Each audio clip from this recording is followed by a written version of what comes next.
Welcome to ఉదయం news. Palnadu జిల్లా పెదకూరుపాడు నియోజకవర్గం 76వ గణతంత్ర దినోత్సవంలో పాల్గొన్న అధికారులు పెదకూరుపాడు నియోజకవర్గంలోని ఎంపీడీఓ, ఎంఆర్ఓ, పోలీస్ స్టేషన్లో, ఎంఈఓ ఆఫీసుల్లో, గ్రామ పంచాయతీల్లో, అన్ని ప్రభుత్వ కార్యాలయాల్లో 76వ గణతంత్ర దినోత్సవ వేడుకలు నిర్వహించారు. ఈ కార్యక్రమంలో అధికారులు, నాయకులు పాల్గొన్నారు.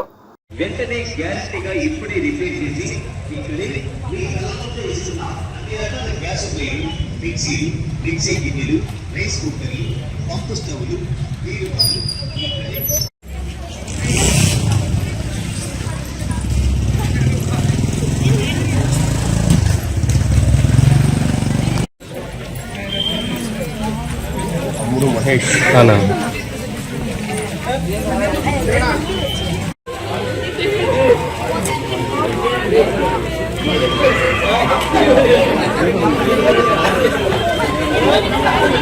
మంచి విషయాన్ని నేనైతే పొద్దునైతే మన వాట్సాప్ గ్రూప్లో చూసి తెలుసుకున్నాను.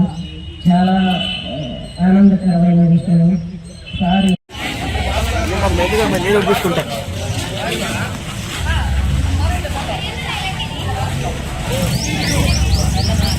అందరికీ మన టీచర్స్కి కూడా అదొక గుర్తింపు అనేది మనందరం తెలుసుకొని అలాగే బాధ్యతగా పనిచేసి బాధ్యతగా ముందుకు వెళ్ళాలి.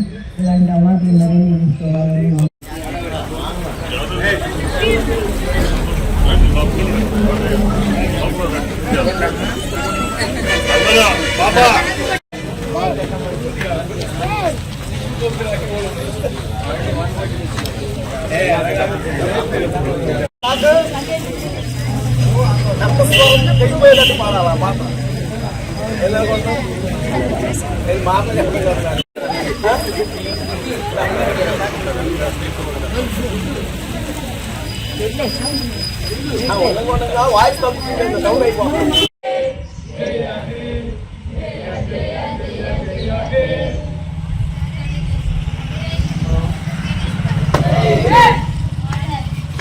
మరిన్ని వేడుకలతోటి మనందరం కలిసిమెలిసిగా ఉండి ఈ వేడుకలు చేస్తున్నాం. Okay, thank you.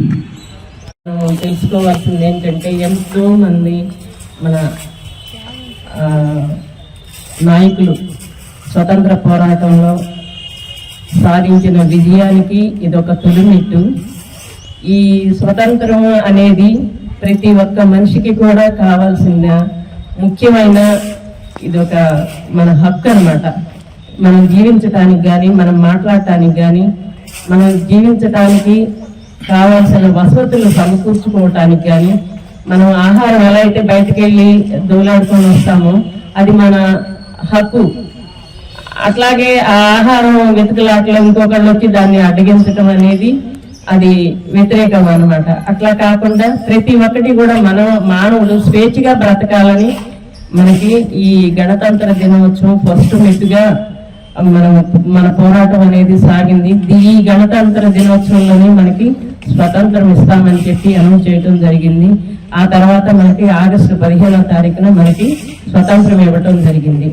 అందువల్ల మనం ఆ రోజుని ఈ రోజుని చాలా ముఖ్యంగా మనం వేడుకలు జరుపుకుంటాం కూడా ఇంకా బాగా జరుపుకోవాలని నేను ఇంకా కోరుకుంటున్నాను. మనందరం తెలిసిందే, ఈరోజు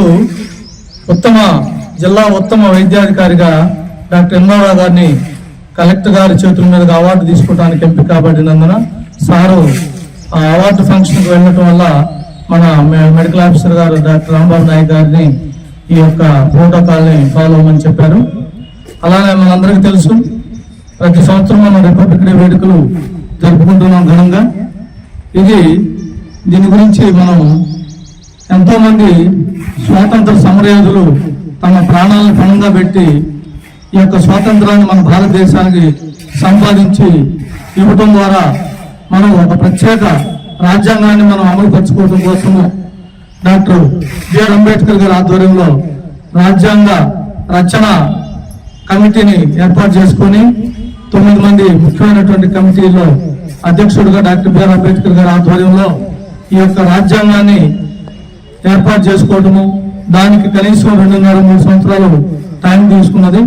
ఇది ప్రపంచంలో ఉన్నటువంటి అతిపెద్ద ప్రజాస్వామ్య, స్వాతంత్ర, సౌభ్రాతృత్వ రాజ్యాంగంగా అనేక ఆదేశక సూత్రాలు, తర్వాత మనకు ప్రాథమిక హక్కులు, భావ ప్రకటన స్వేచ్ఛ లాంటి గొప్ప గొప్ప వరాలను మనకి వారు ప్రసాదించడం వల్ల మనం ఈరోజు ప్రశాంతంగా ప్రతి ఒక్కరూ కూడా చివరి స్థాయి వరకు కూడా మనం ఆనందంగా సంతోషంగా జరుపుకోవడానికి, బ్రతకడానికి ఒక మంచి అవకాశంగా మన భారతదేశం ఏర్పాటు చేసినది.